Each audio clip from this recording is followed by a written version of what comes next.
Ah, la gauche, les écolos. Aujourd'hui, on est dans une petite école citoyenne pour parler de biorégion. On va aller voir ce que ces gens-là ont à nous dire. Ça, c'est mon nom. École citoyenne d'été. C'est organisé par l'UQO et le laboratoire de formation populaire de l'Outaouais.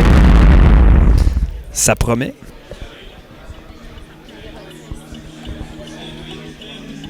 Fait que, qu'est-ce qui se passe en ce moment, là?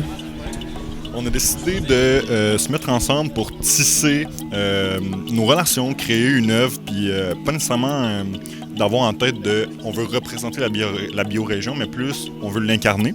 Donc on fait un travail collectif de tissage avec différents tissus, différents types de fils. Puis c'est quoi en fait la biorégion?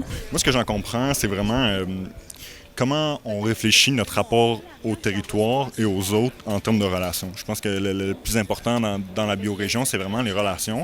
Pour moi, c'est quoi la biorégion?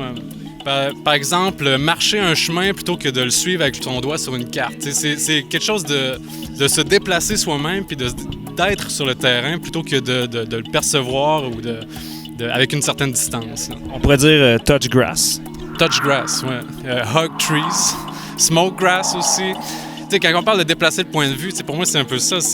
On pourrait dire altérer comme la perspective, mais c'est de la déplacer, c'est de voir différents points de vue, de voir différentes perspectives. Puis ça nous donne un autre point de vue sur l'objet qu'on habite ou le lieu qu'on habite. Je m'appelle Dmitri Smirnov et je peux vous présenter le terme au Japon moteinai.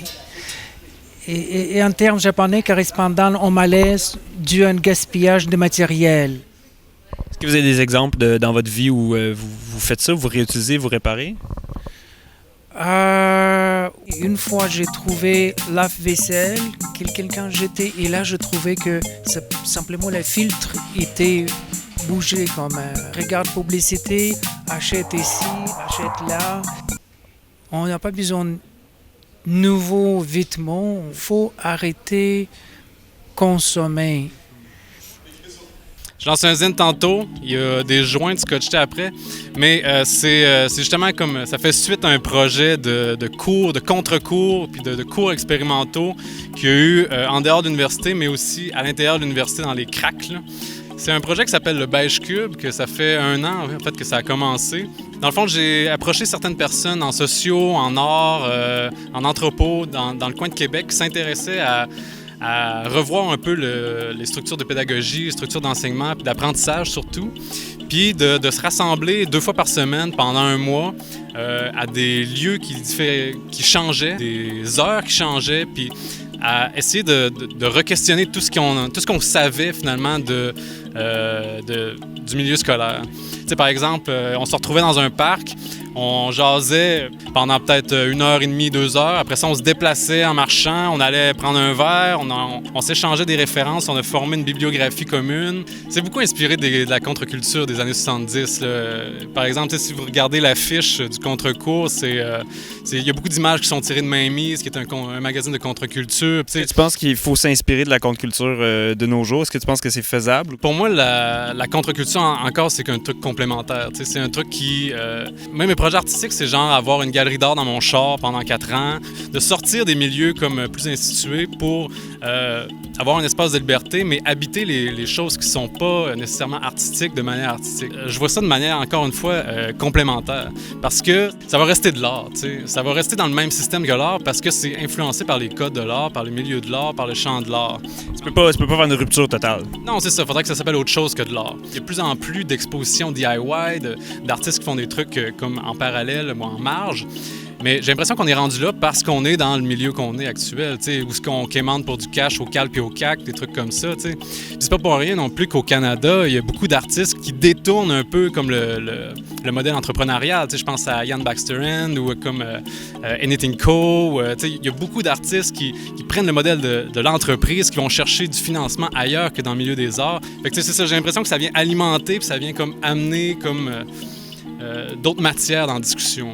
Puis pour moi, l'idée du contre-cours, l'idée de la contre-culture, c'est l'idée d'influencer la culture ou l'idée d'influencer comme l'enseignement comme tel. Ouais. On dirait un petit peu qu'on est dans un palais de justice. Est-ce que tu peux nous résumer qu'est-ce qui se passe aujourd'hui ici?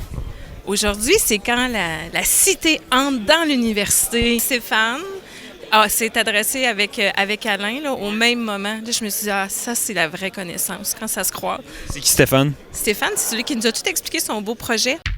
Bonjour, moi je m'appelle Stéphane Baudouin.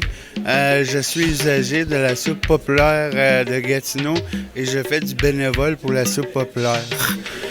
J'ai commencé un projet dans l'aquaponie pour créer plus de nourriture parce qu'on servait à 250 repas par jour. On a eu une coupure de 70 repas. Là, aujourd'hui, on en donne 150 repas.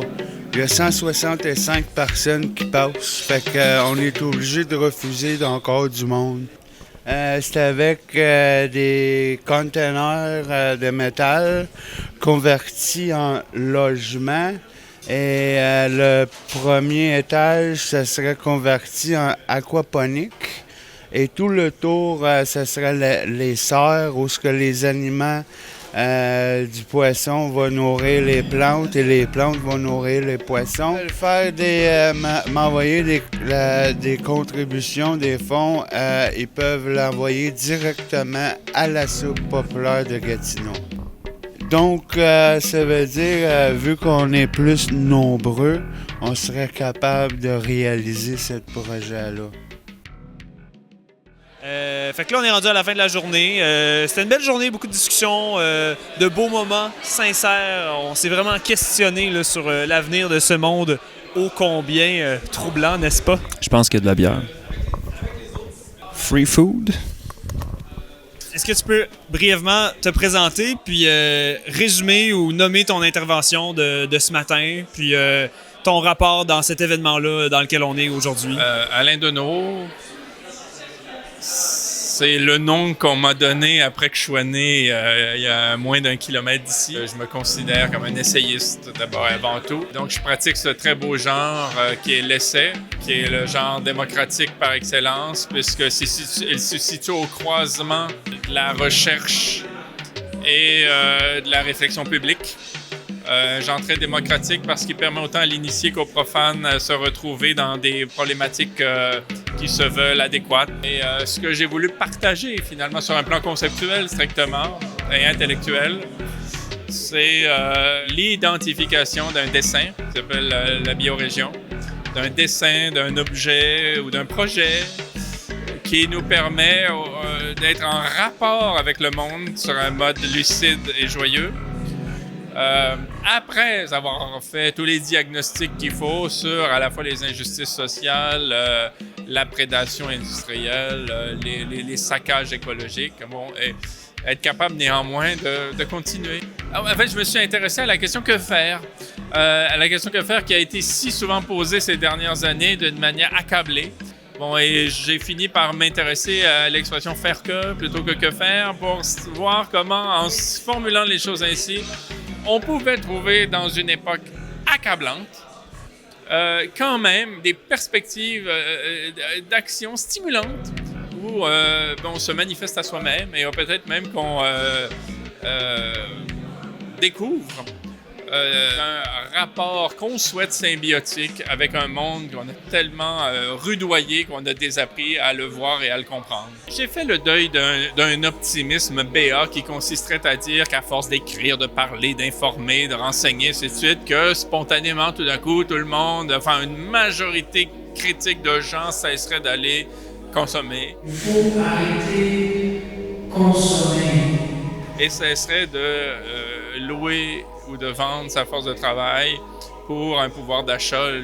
Je crois que c'est par des chocs que nous subirons ou que nous subissons, que nous voyons dans un environnement immédiat d'autres comme nous subir, que nous comprendrons l'importance qu'il y a collectivement à se reconnaître comme étant en dernière instance ce qui nous lie, c'est-à-dire nous dépendons mutuellement les uns des autres. Et le sol que nous foulons, l'eau dont nous dépendons, comme étant le bien ultime qui est à notre portée. Mais cela à la condition de le chérir, de le soigner. Et en fait, la biorégion, j'aurais pu en parler comme ça ce matin, c'est le contraire du séparatisme. C'est pas quand on décide de rompre avec l'ensemble, c'est quand l'ensemble nous largue, ne s'occupe plus de nous, ne nous veut plus comme fardeau. Des exemples? Clova. Le premier ministre a dit que Clova avait été abandonné aux flammes. Mayotte. Ce cyclone, il a frappé un territoire qui a été abandonné par l'État depuis des années et des années. Valence. Ni nada, ni efectivos, nada. Nada, nos han dejado solos. Nosotros nos hemos limpiado nuestros barros, nos hemos buscado la vida para comer, si hemos tenido que ir a coger conservas, si hemos tenido que buscar agua, si hemos tenido que buscar todo. Nos han dejado solos y nos han devastado. Et combien d'endroits encore où tout d'un coup on s'est rendu compte qu'on était laissé à nous-mêmes, en situation de pluie de verglas, en situation de tempête, en situation d'ouragan, en situation d'incendie de forêt. Tout d'un coup, on est laissé à nous-mêmes. Et là, il faut apprendre à s'organiser avec ceux qui nous entourent. En dernière instance, c'est ceux qui nous entourent qui constituent notre lien le plus fort. En dernière instance, c'est le sol que l'on foule qui peut nous fournir ce dont on a besoin ou ce à quoi on aspire. Et donc, nous allons connaître ces moments limites. Il y a l'État qui en a plein les bras, n'a plus les moyens de s'occuper de toute personne qui est aux prises avec un drame et qui, de toute façon, délaisse sa mission sociale. Et il y a des gens qui ne sont plus capables de jouer le jeu du capital, c'est-à-dire vendre quelque chose du territoire en retour d'actifs permettant d'avoir un pouvoir d'achat pour se procurer à son tour des objets ou des biens qui ont été produits en exploitant les richesses d'autres régions. Et cette panne, cette interruption-là du marché, relative ou complète, entraînera par nécessité une collaboration entre des gens qui se découvriront laissés à eux-mêmes. C'est un sentiment de déréliction qui va devenir une source d'action politique. On peut y travailler pour que le jour où il faudra s'entraider, on ait des discours et des concepts et des modèles qui nous fassent agir dans ce sens. Puis, une dernière question pour conclure. J'ai commencé par où est-ce qu'on est, où est-ce qu'on s'en va? Mon grand-père, lorsqu'on lui demandait où est-ce qu'on s'en va, il répondait « On est arrivé ».